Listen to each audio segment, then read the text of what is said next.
at makikita natin lahat-lahat dahil sa biyaya lang ng Panginoon sa atin. Pagpatuloy po natin yung ating message, Trusting the Good Shepherd. Katiwalaan natin yung napakabait, mabait natin pastor. Walang ibang pastor na mabait kundi ang Panginoong Jesus natin sinusundan. No, at napag-aralan natin yung siya ay good dahil nandyan, nakita natin the beauty of His care, the beauty of His character, His care, His cross, and His calling, the beauty of His call. John chapter 10 verse 27, sabi niya, "My sheep hear my voice, and I know them, and they will follow me."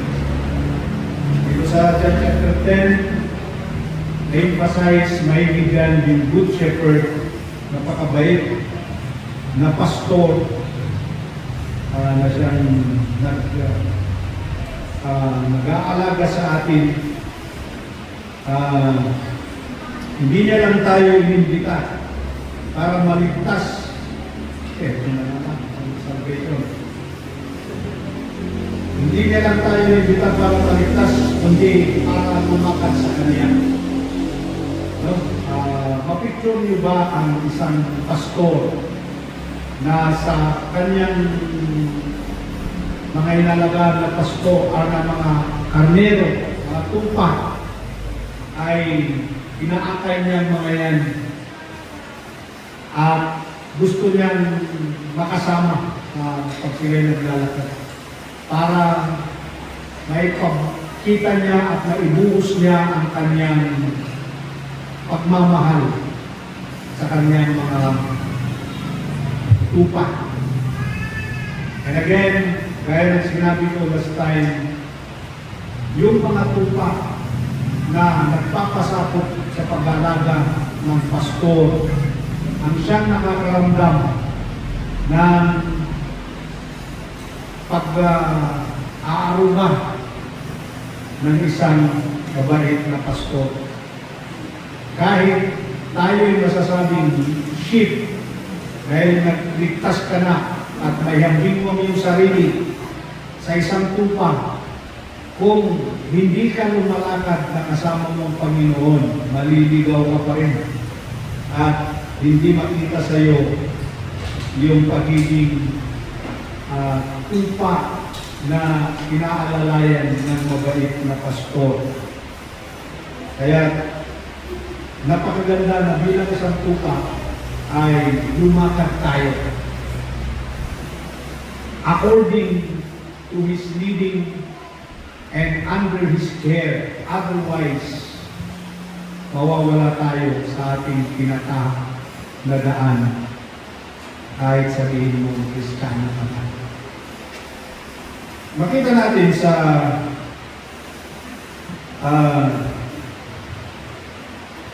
ugali ng pastor natin, ng Panginoong Jesus, ay yung pagiging mapagmahal niya at yung paglilingkod niya sa atin na may napaka-noble, hindi mo may kumpara, no? Yung kanyang paglilingkod, pag-aalaga sa atin. Makita nyo sa 1 Peter chapter 2, kung basahin nyo dyan, verse 21, Christ suffered for you, for us.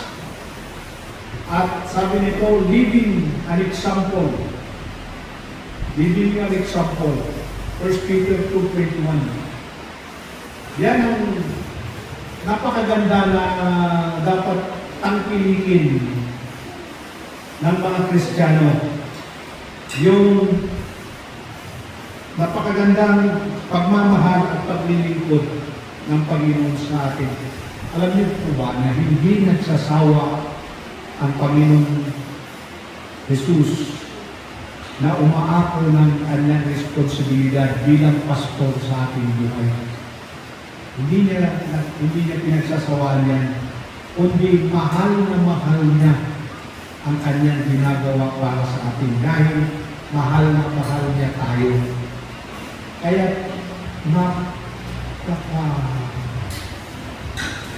anong adjective na gamitin ko? Supply the blank.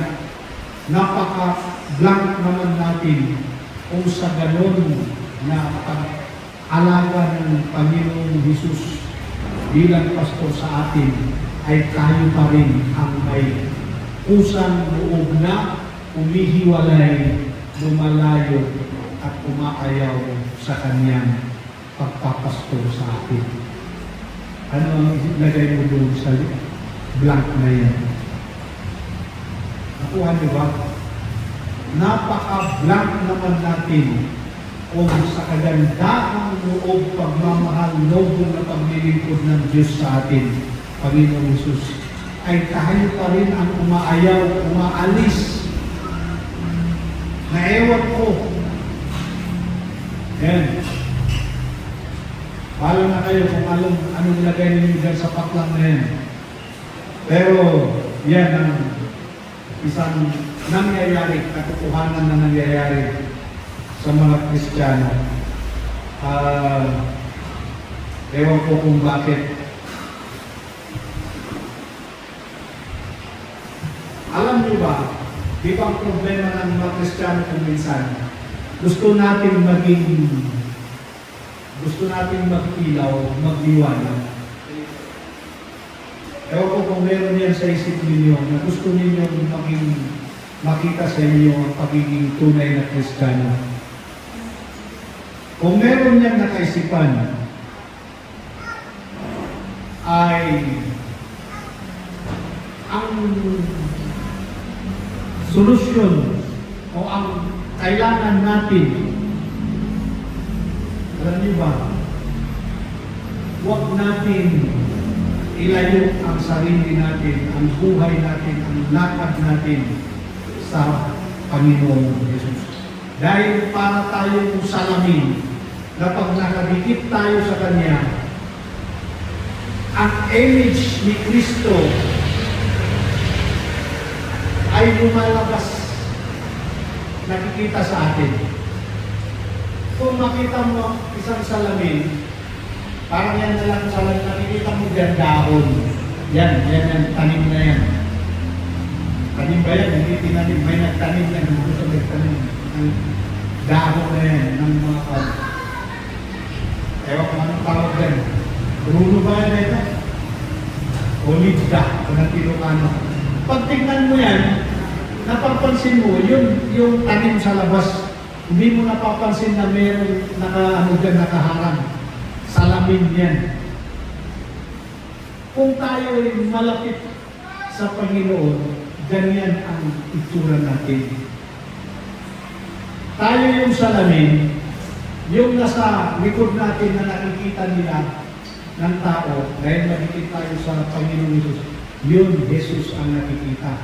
Yung ugali niya. Ganyan po. Kaya kailangan to go closely to the Lord Jesus.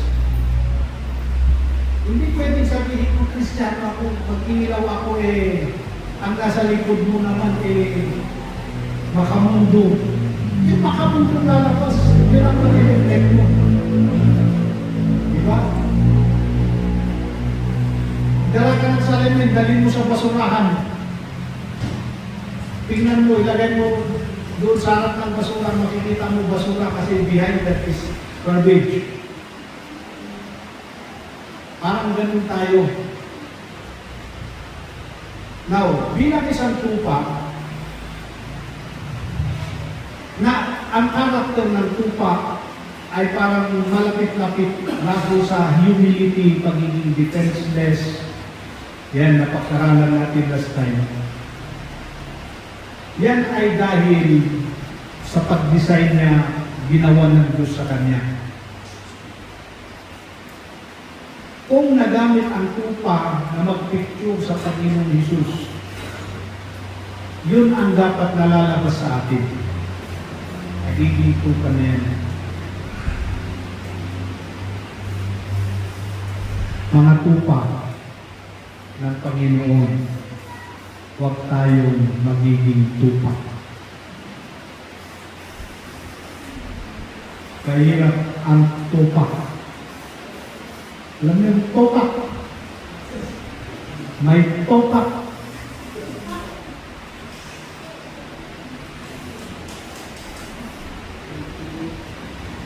Maging magaling tayo. Ang ganda ng nag-aalaga sa atin. Perfect pastor. Ganun po. Kaya nga po, pastor, bilang pastor, hindi ako worthy na mag-represent sa Panginoon Jesus. Pero gusto ko na fully, perfectly representing Christ. Napakahirap yan sa buhay ng isang pastor na kagaya. Pero hindi ibig sabihin na ako lang. Dahil pare-pareho tayo, nabigyan lang ako ng gift ng Panginoon na magpastor. Maraming mga tao minsan gusto nilang magpastor for glory. No? Ano yung glory? Gusto nilang magpastor para maging kilala. Ganyan. Para meron silang mga yung mga sumusunod sa kanila. Followers. Pero yung ugaliin at gawin yung isang trabaho ng pastor, hindi wala sa isip nila yun. Ganun. Glory. Pero ang Panginoon Jesus, responsibility ang kanyang pinakita. No? Kaya na siya masasabing good shepherd. At nasolve natin yan. So, meron tayong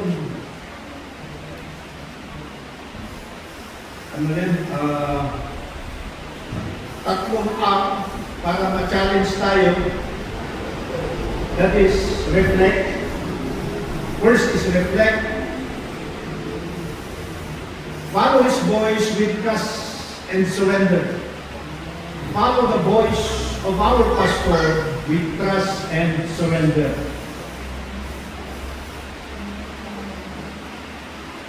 Respond yun.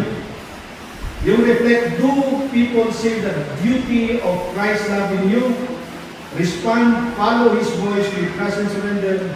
Yung rejoicing natin, we belong to the shepherd who calls us by name and loves us with beautiful and noble love. Una yung reflection.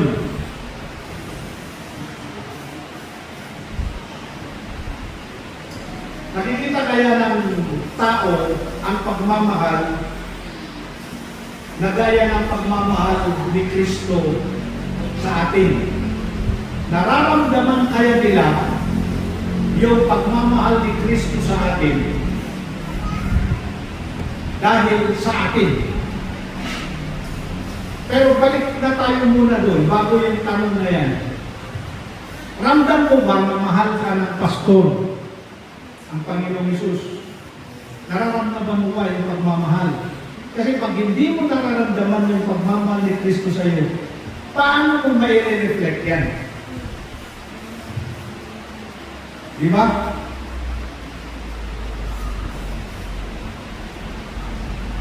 Gusto kong i-picture ninyo na nandyan yung mga karnero. Kung ikaw na pastor, ang tingin mo na lang sa karnero mo ay sabihin mo, ang tataman nila, ang sirap pilitsyon. Ang mararamdaman ng karnero mo ay puro takot. Natatakot sila sa iyo at nag-aalamanin sila kung mahaba ang buhay nila sa iyo. Ganun. Kung tayo ay kasama ng mga kaibigan natin, ano kaya ang nararamdaman nila sa atin? Meron kaya silang takot sa atin? O kaya nag-aalaman kaya sila sa atin? O kaya nakikita nila na sinasabi nila, bakit itong kaibigan ko na ito, kakaiba ang ganda ng ugali niya. Hindi mo man sabihin, pero pag sinabi sa iyo, sabihin mo, ang Panginoon ang dahilan, kaya ganito ako sa iyo.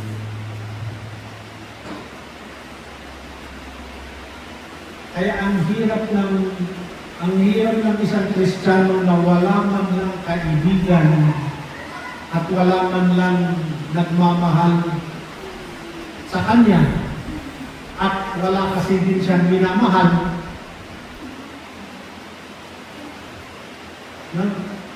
Tinuturo ko yan. We have the two kinds of love mentioned in the Bible. The eros, pabayanan na yan, eros, fleshly love na yan, you will just, ano ka lang sa kasalanan. But we have that agape love, the divine love, the storge, the relationship, family relationship love, and the phileo, brotherly and sisterly love, friendly love. Kristiyano tayo na dapat magpakita niyan, mag-reflect niyan. Paano nasasagot ang panalangin mo kung ikaw ay Kristiyano ka pero hindi mo may pakita ang pagmamahal sa isang tao, kapwa mong tao, hindi mo may pakita yung pagmamahal, kundi galit na lang, tapos magdasal-dasal na. Napag-aralan namin ng Wednesday. Magdasal ka, pero kailangan free yung isip mo doon sa guilt na meron akong kinaiinisan na tao. Kumukulo ang dugo ko pag nakikita ko. Dapat maayos para mapakinggan ng Diyos ang ating panalangin. Eh, ang panalangin mo pa naman, yayaman ka. Lord, bless me. Kaya hindi ka na-bless. Dahil meron kang kaaway. Difference yan sa panalangin.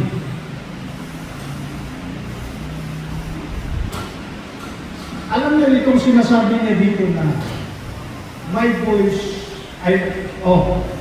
ang aking tinig ay pinapakinggan ng mga karnero ko. Siguro ng mga dito, hindi naman siguro isa o dalawa ba lang. Ano po? Alam niyo, dalawa lang napapansin ko. Kung ikaw ay isang Kristiyano, nabubuhay ka talaga bilang reflecting the character of Christ. Dalawa lang mangyayari sa tao na nakakakita sa iyo, sa buhay mo, nare-reflect mo ang Panginoong Hesus. Dalawa lang ang maring reaksyon. Una, tutol sila sa iyo. Ayaw ka nilang maging kaibigan dahil killjoy ka, makakasira ka sa gusto nila. Sayan. Pangalawa, yung gusto ka nila dahil mahal nila ang magandang buhay. Gusto nila yung buhay mo, kaya gusto nilang lalapit sa iyo para ma-influensyahan mo sila. No wonder, kapag nakita nilang pastor, yung mga pastor na ayaw ng tupa, o kaya ewan ko kung kambing ng mga yan, na dati sa church, hindi na sila nag-church. Nakita nila yung pastor, lumalayo sila. Pag makasalubong nila sa palengke, takot sila doon, nakikinig si pastor. Ayaw nilang pansinin si pastor, kung kumansin man, yung nasukol na kasi, wala na siya iwas. Kaya ang ngiti niya, ngiting aso. Paano ka kayo ngiti ng aso? Pag sinunog mo yung aso yan, ngiti na yan. Hanggang gilagid niya, pero makita mo, hindi masaya ang ngiti. Kasi, ang nakikita niya, hindi yung ikaw, pero sabi mo, itong tao na to, napaka, ang term nila, sabi nila, nakagadlito, napakabanal, nahihiya ako. Wala ka namang sinasabi sa kanila, pero bakit sila nahihiya? Kasi kung nakikita nila, nire-reflect mo. Ganyan yan. Totoo yan. At hindi ako masaya na kayo, pag isa ka nandito kayo sa church, dito tayo ng Sunday. Pero sa labas, kabado ka na humarap. O nakita mo sa church, nandito sa church. Pagkatapos ng church, pumunta sa sugalan, nagsugal. Umuwi na, meet kayo. Iba agad ang reaksyon niya. Alam mo, mag-iba ang reaksyon ng ganung tao. Dito, nasa simbahan, okay. Kagagaling sa sugal, ano man dyan, paglabas niya, nag-meet kayo, wala pang isang araw, magbabago agad ang dandanan. Bakit? Dahil sa ginawa niya, meron siyang ginawa. Kahit hindi mo sinasabihan, alam niya na nasabi mo, may ginawa ko. Hindi mo makikita ko siya. Ganyan yan. Kaya alam niyo kami, mga pastor, pag-aralan ng pastoral theology, church administration, akala ninyo hindi namin alam yan. Naituro yan sa amin. Kaya bilang pastor ka, makikita mo ko yung karnero mo kung puti ba siya o hindi. Kapag may karnero spotted, may karnero itim. Makikita namin yun. Eh, huwag ka nang magtago-tago. Hindi lang naman masabi kasi ng pastor na ikaw, alam mo ito, ganito ka. Hindi ka sasabihin yan. Pag yung pastor ay talagang nagpapastor lang yan para sa Panginoon, hindi na sasabihin yan. Pag magsabi man sa iyo isang paraan, may paraan yan. Pero yung mga talagang, yung mga pastor na, hindi naman yun ang ugali ko kasing pastor. Pag nakita ka, sabi niya, oh, ano? Magalitan ka. Ikaw, hindi ka hindi ka nagsimba. Ikaw, bakit? Anong nangyayari sa'yo? Demonyo ka na? Ang sinusunod mo. Hindi ka na kailangan sasabihin yan. Ikaw na may maghabi na ganyan. O bakit ikaw, backslider ka?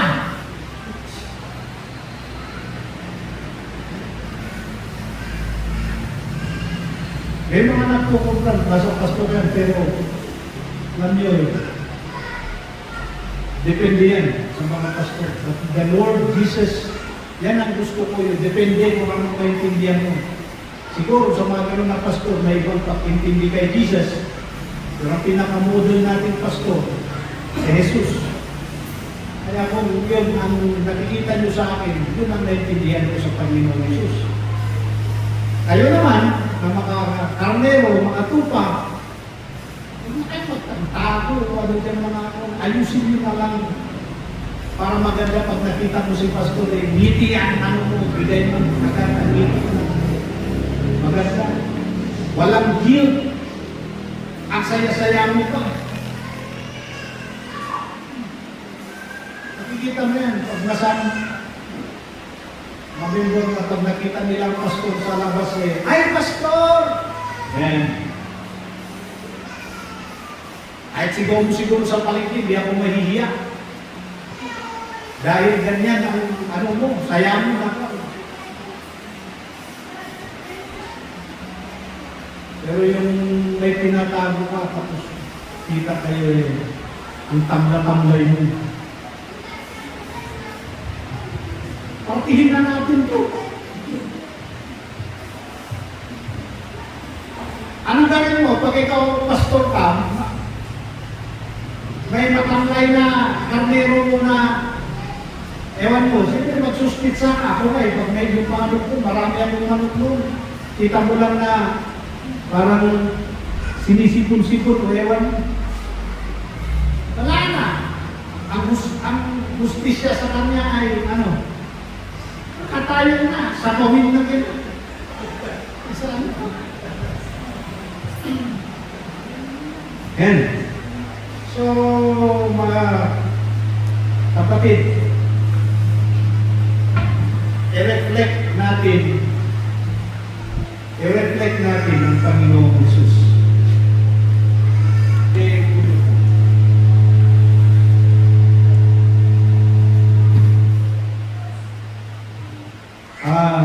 Next, yung respond. Follow His voice with trust and surrender. Trust and surrender. Marami ba kayong narinig na tinig ng Diyos sa buhay ninyo? Pero bago yan, tanungin ko ulit ito. Una, tupa ka ba talaga? Siyempre, pag karnero ka, pag tupa ka, maririnig mo ang boses ng Diyos. Pastor, wala. Di kailangan, di ako nakakarinig. Hindi ko naman sinasabing nakatayo ka dyan o nakaupo ka mag-isa ay hindi lang may magsasalita galing sa langit, lalo mamayang gabi. E sabihin mo, ay wala na. Anunin mo na yun. Lumabas ang mga punto. Ay sabihin mo, ay naku, may nagparinig na boses. Baka boses niya mo yan. Natanggal yung pagka-Kristiyano mo pa. Napukasan, magtawag ka, magkakatay tayo ng baboy. Kumprin natin, may narinig ang boses. Boses ni Akpo. Tapos na. Paano yan? Ngayon, sinasabi natin dito, meron ka ba talagang naririnig na boses ng Diyos sa'yo? Ako meron. Paano gusto? Anong naririnig mo? Pag nagbabasa ako, meron akong naiintindihan. Salita ng Diyos. Kung minsan hindi nagsasalita ng Diyos na Bible na binabasa ko, sa pangyayari yan, nangyari kay Brother Bayani, biglang may parang, may naiintindihan ko, and that is the voice of God. Hindi ikaw. Ba't di kayo nagdasal? That time, pero kung nag-pray ka siguro, then the point here is, kung nagdasal siguro kami that time, na protect them sa kanilang pag-uwi, malamang hindi nangyari. Kung nangyari pa rin, wala akong guilt. Sabihin ko, Lord, pinagdasal ko naman, pero kagustuhan mo. Mayroon ka sigurong ibang ibig sabihin. Mga ganon. But that time, yun ang nagplas sa akin. Kaya nung sinabing nabangga, yun agad. Sabi ko pa, nung umupo kami doon na magkape, hindi ko alam ang oras. Ewan ko, pumasok dito si Sister Mamre, buti na lang, hindi ka nakaduti that time, no? Pumasok dito, paglabas niya, napansin ko siya, inayos niya yung upuan, parang gusto niya pang umupo. Kaya lang, bigla kong naunahan ng salita na intayon. Kasi parang sa akin naman, gamuti man yung nagkatuntun nila. Wala naman. Okay naman si Sister Mamre. Siyempre, lalo, bilang isang pulis, expose yan sa mga kwan. So, sabi ko, yan, dati, walang kasama mo na makausap. Kasi si Mrs. nagpaalam ng lumabas. Babad na si Diego. Na dati-dati kung maaari, ayaw ko. Kung gusto ko lumabas sa fellowship. Nandiyan yung mga babae, mga lalaki, mga ganda yung fellowship. But that time, iba yung case. Gusto ko parang, ewan ko, na parang upusan na siya. Sabi ko, hintayin. Kami, alas 10 lang. Sabi niya, ay, alas 10 na ba? Pero wala akong tuloy, umalis sila. Sana kung umupo pa si Ma'am Red, fellowship kami, yung ewan ko kung anong klaseng pagmumuko yun, eh nakauwi na siguro kung nakauwi yun. Kung may binanggaman, baka hindi si Bayani. Ganun. So, kung minsan sabihin nila, kung dumating talaga ang ganyan, talagang hindi ko na mapipigilan. So, alam niyo kung minsan, yung accident at incident, may pagkaibayan. Kung accident, talagang wala kang magawa, then definition yan, act of God. Incident, yan yung pangyayari na mayroong responsibility ang tao. Ganun, nagpagkakita hindi lahat self accident. Nagmotor, binanggaan niya, nakainom siya, lasing. That is not an accident. May pananagutan yan. Pero ito, kung sabihin natin, yung point ko dito, sa bagay, yung mga tupa, hindi nangyayari yung ginagawa. No? Pero, alam niyo, yung mga sa part na namin Christian,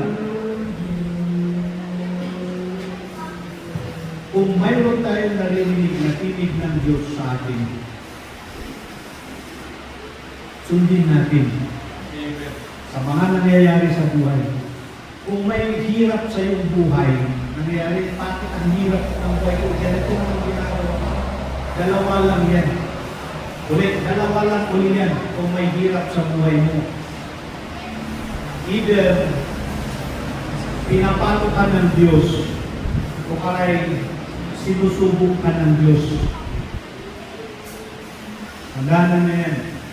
Sa isang karnero, yung karnerong hiwalay ng hiwalay, no, sa grupo ng karnero, pag ikaw ay karnero, hiwalay ka ng hiwalay, hindi ka may isa doon. Ayon sa mga pastor, doon sa pag-aaral mo yan, hahanapin ka niyan kung anong nawala. Kaya yan ang mga argument ng mga bakusan mo, sabi nila, di ba kung may nawalang membro, dapat i-visit mo. Oo, kung nawala, pero pag yung kusang humiwalay, hanapin mo talaga yan. Pero ang gagawin, hanapin mo yan, dahil ganyan ang ugali niya, ang gagawin mo, kunin mo, putulin mo. Ano? Balok-putin mo. Maputol. Hindi naman mahiwalay. Baliin. Yan ang Tagalog. Baliin mo yung paa niya at buhatin mo yan. Iuwi mo yan dahil hindi na makalakad yan. Ay, sabi mo na po. Kung pati-uwi yan sa kawan, doon, ilagay na lang doon hanggang maghilong maayos yung paa niya. O kaya hanggang makalakad. Pag nakalakad na yan, pilay na yan. Meron tanda sa kanya na siyang klaseng karnero ay matigas ang ulo. Palaging humihiwalay-hiwalay.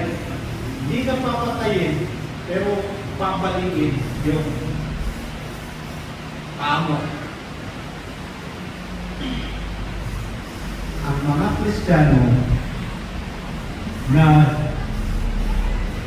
ayaw makinig sa salita ng Diyos, sa instruction ng Diyos, yan ang nangyayari sa kanila. No?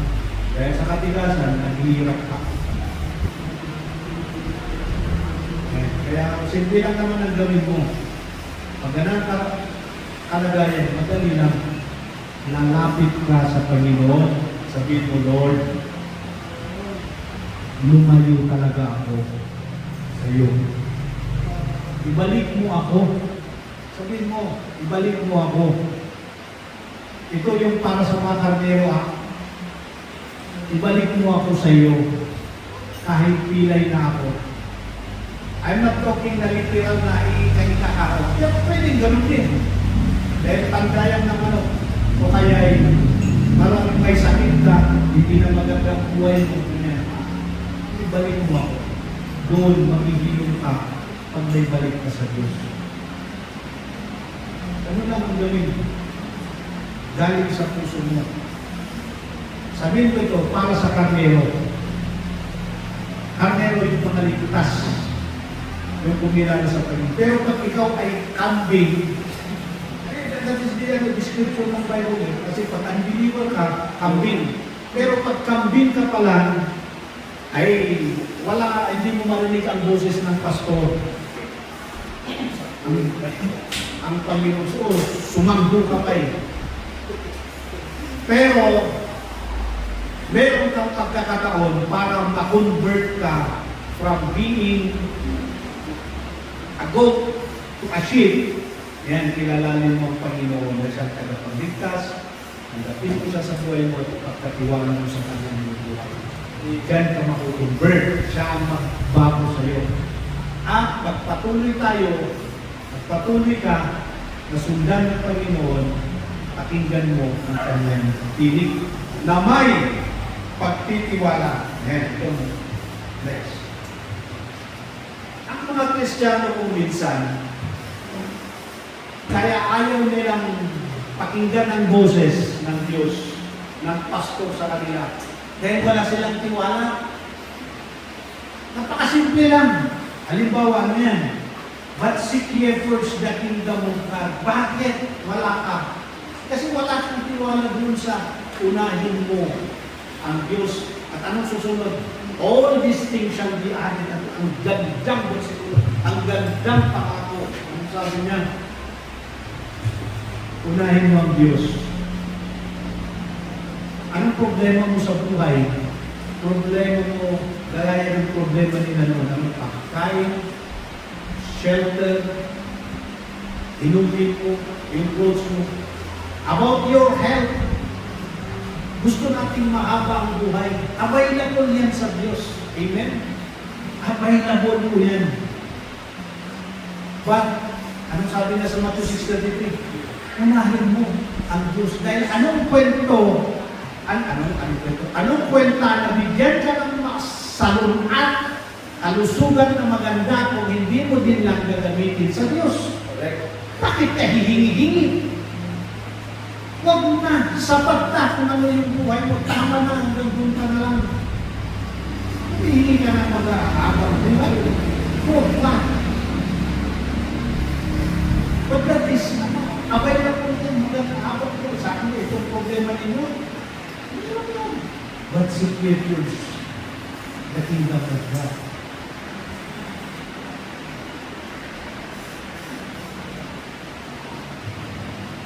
Buti nga, nung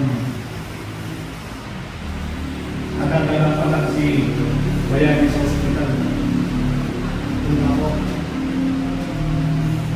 tinitignan ko siya kung nagbago na. Kasi nagpapok dito niya eh.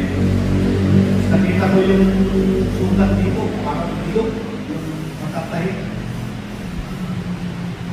Inausap ko siya, sinabi ko yung talking short together for human sleeping. Buti na lang, nung medyo bumalik yung isip niya, sabi niya, Pastor, salamat lang at ganito lang nangyari. Sa totoo lang, makita ko yung ayaw ko kung concern niya, pero yun ang pag-intindi ko, sabi niya, kumusta naman yung nakabangga sa akin? Sabi ko, nandyan, kasi siya nandyan. Pero, katabi mo lang. Ayan. Buti hindi niya sinabing, kumusta na yung kansana, patay na. Hindi. Maganda yung sinabi. Sabi ko, ito, maganda. Tapos magpasalamat pa siya na gano'n yung baka manangyari. Sabi ko, natuto na ito. Tumpa na nga ito, kambing na talaga ito mag-isip. Kasi pag kambing yan, sabi niya, duwag na ito. Kagaling lang ako dito, makikita na. Wala kayo makita sa kanya dito. Yan po si Kuda.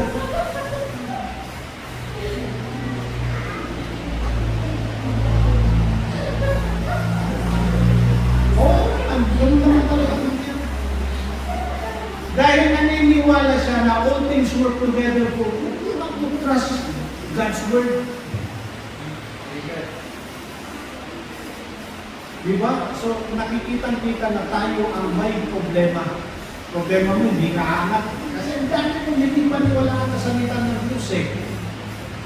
Ayaw mo magtiwala. Pag sumigaw ang pastor, sabi niya, ano ba pagtawag ang pastor sa kanyang tupa? Sa Kalinga, meron, alam mo yung pero baboy. Pagtawag ang mga taga-Kalinga ng baboy na ron, mga taga-Kalinga. Sa post na, matayan niya. Pagtawag sila ng baboy, sabi nila, You come.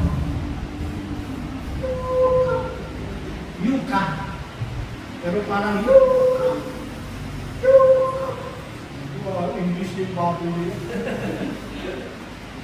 At pag kumain daw sila, nandiyan yung mga baboy, pag makaaway sila, magkagawa-alawan, sabihin, yukis, yukis, yukis. Magkaaway. Makikis na lang kayo instead na magkaaway.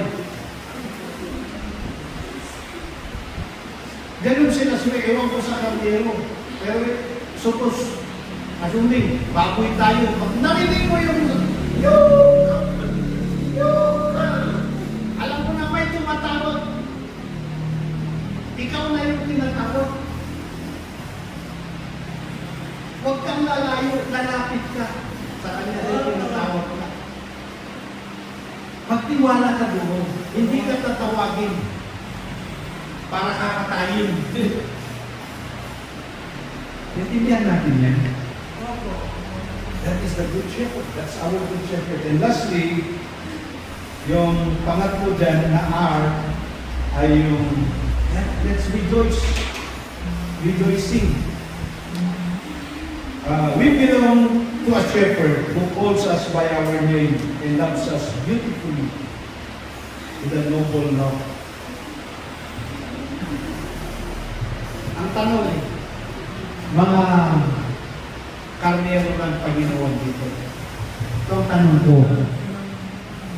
Are you rejoicing being here in this pool sa grupo, kawan sa Tagalog? Masaya ka ba? May galak ka ba na ikaw ay nandito kasali sa kawan ng Diyos, tupa ng Diyos?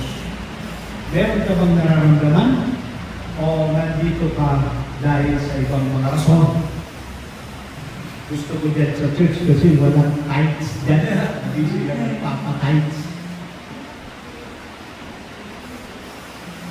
Alam nyo, yung turo na kites na yan ay totoo lang naman na hindi ako naniniwala na that is a practice nowadays in the New Testament or during this church age. Old Testament yan for the Jew. Pero huwag mong gawin yan na dahilan na nandito ka dahil lang dyan. Nandito ako kasi whatever kasi yan, alam mo, hindi ka masaya. Hindi ka mag-enjoy dito. Pero kung nandito ka dahil may relasyon ka sa Panginoon, na siya ang tagapagligtas mo, alam mong ligtas ka, siya ang pastor mo, at nagsasubmit ka sa Kanya, maramdaman mo na ang saya-saya pala sumusunod sa pastor na nakakabuting pastor. That is Jesus Christ. Now again, are you happy to be here? To be a member or as a member of this church? Happy ka ba?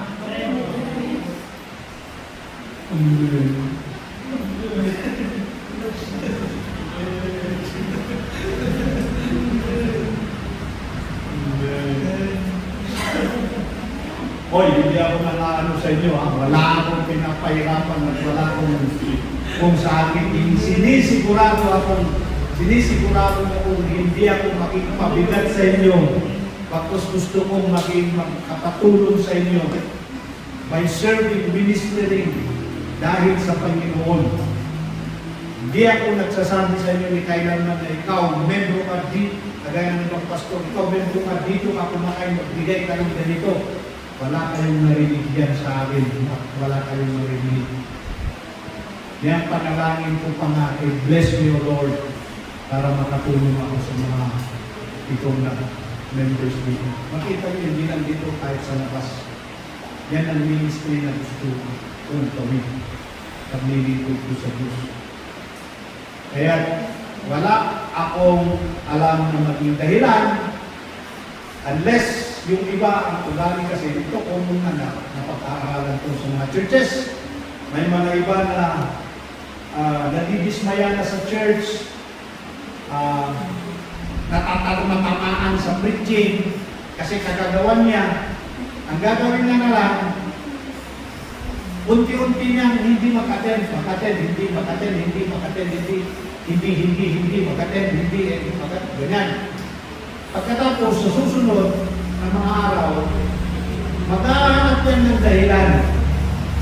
At pag meron siyang narinig na kwento, ang pastor niyo dyan, malaki ang tiyan. Siguro, matakaw yan, sabihin niya, oo, matakaw ang pastor namin, kaya hindi na ako mag-church yan. Kukunin niya na yan na dahilan. At ang pinakarason niya na matatag sa magsabi, pastor namin din, matakaw yan, kaya na. Kaya kami nakipilitan, nahihirapan magpapuri.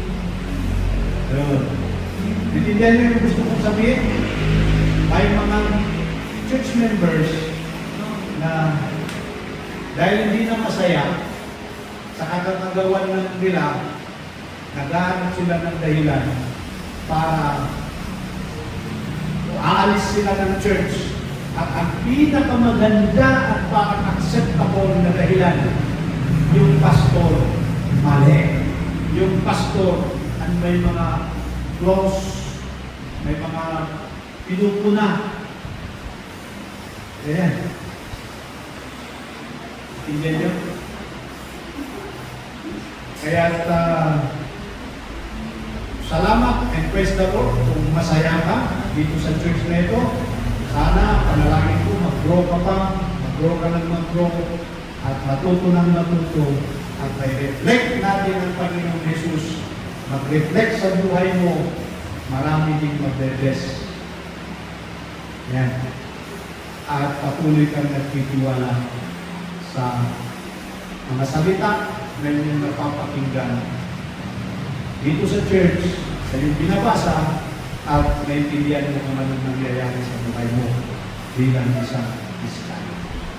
Yan lang po, and God bless.